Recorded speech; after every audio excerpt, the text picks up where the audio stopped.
ఈ కారు ఎవరు పాడలేరు. మనకి కావాల్సిన ట్రాక్ సిస్టమ్ అంతా అరేంజ్ చేసిన వారు గురువు గారు మనకి ఈ కార్యక్రమానికి సపోర్ట్ చేయడం ఎంతో సంతోషకరం.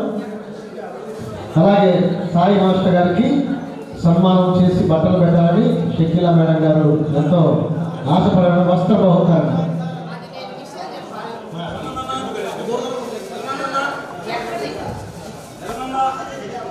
సార్ అందరికీ గుడ్ ఈవినింగ్.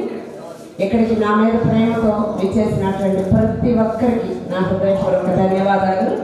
ప్రతి ఒక్కరు కూడా ఈ కార్యక్రమం చేయడానికి నిజంగా మీరు అందరూ ప్రతి ఒక్కరి సహకారం సహాయం ఉన్నది. అందుకు దేవుని నామంలో మీ అందరికీ వందనాలు తెలియజేస్తున్నాను. సాయి మాస్టర్ గారి విషయం చెప్పడానికి అని చెప్పి నేను వచ్చానమాట. సార్ అంటే మరి ముఖ్యంగా సాయి మాస్టర్ గారు అనేవాళ్ళు ఒంగోలులో చాలా 35 సంవత్సరాల నుంచి దాదాపు ట్రాక్ సాంగ్స్ అనేవి కండక్ట్ చేస్తూ సీనియర్ రీడింగ్ రూమ్లో చాలా ముఖ్యమైనటువంటి వ్యక్తిగా అక్కడ ఉన్నారు. నేను కూడా ఆ సార్ గారి టీంలో నేను అక్కడ పరిచయం అవడానికి ముఖ్యమైన కారణం మా డిఓ గారు కిరణ్ కుమార్ గారు. ఆయనకు నేను చాలా హృదయపూర్వకమైనటువంటి కృతజ్ఞతలు తెలియజేస్తున్నాను. నన్ను ఒక సింగర్గా పరిచయం చేసింది డిఓ గారే. ఆ తర్వాత సాయి మాస్టర్ గారి టీంలో నన్ను కూడా తీసుకున్నారు, నన్ను కూడా పాడిస్తూ వచ్చారు. అయితే జనరల్ పాటలు అంటే అందరికీ వచ్చు, విని ఉంటాం. దేవుని పాటలు అంటే చాలా ప్రత్యేకం.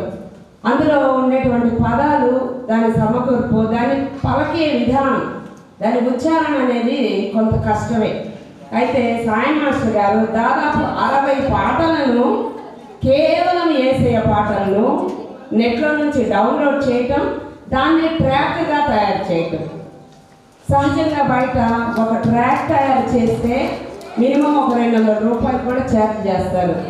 సార్ అన్నారు, మేడం నాకు ఏమి ఇవ్వద్దు, మీరు నేనే చేస్తాను, నేను సంతోషం చేస్తున్నానని చెప్పి. నిజంగా అది చాలా గొప్ప మనసు, ఇంకా దానికి మాటలతో వర్ణించలేము. కాబట్టి నేను ఎంత చేసినా కూడా సార్ చేసినటువంటి గొప్ప విషయానికి తక్కువే. కాకపోతే సంతోషానికి నా హృదయపూర్వకంగా చిన్న సత్కారం చేయాలని చెప్పి అనుకుంటున్నాను.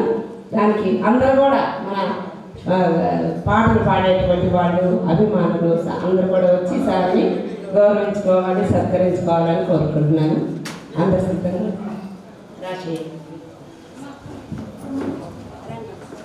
కళాకారులందరూ కలిసి సాయి మాస్టర్ని సన్మానం చేసి వస్త్ర బహుకరణ చేయాలని మనం చేసుకుంటూ ఉన్నాం. షకీలా గారు చిన్నప్పుడు చాలా మంచి సింగర్గా ఉండేవాళ్ళు. 4th క్లాస్లోనే ఆమె పాట పాడినప్పుడు మేము టేప్ రికార్డులో విని ఉంటాము. తర్వాత ఈ మధ్య నేను ఎలా ఉందంటే, ఒకరోజు వెళ్ళినప్పుడు ఆమె దిగులుగా ఉంది. ఏంటో అంటే ఒక్కదాన్ని దిగులుగా ఉందంటే ఎలా ఉందంటే, షకీలా గారు ఇది వినాలి, ఆమె ఎలా ఉందంటే కొద్దిగా పాటలు పాడితే మనశ్శాంతి ఉంటుందని నేనే కీ ఇచ్చి పండుకున్న గుర్రాన్ని లేపుతల్లించుకున్నట్లు అయిపోయింది.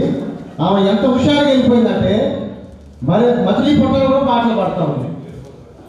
ఆమె ఒక సంతోషకరమైన మార్గాన్ని ఎన్నుకుంది, సంగీతాన్ని ఎన్నుకుంది.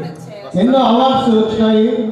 ఆమె డిఓ సార్ అవార్డు ఇప్పించారు. మేము కూడా ఒక ప్రత్యేకమైన అవార్డుని దేశ స్థాయిలో విజయవాడలో షకీలా గారికి ఇచ్చినప్పుడు మేము కూడా వెళ్ళి ఉన్నాము. షకీలా గారు సంగీతం ద్వారా ఎంతో సంతోషాన్ని అనుభవిస్తూ అనేక సంగీత కుటుంబాన్ని, సంగీత స్నేహితులను ఏర్పరచుకొని ఉన్నారు.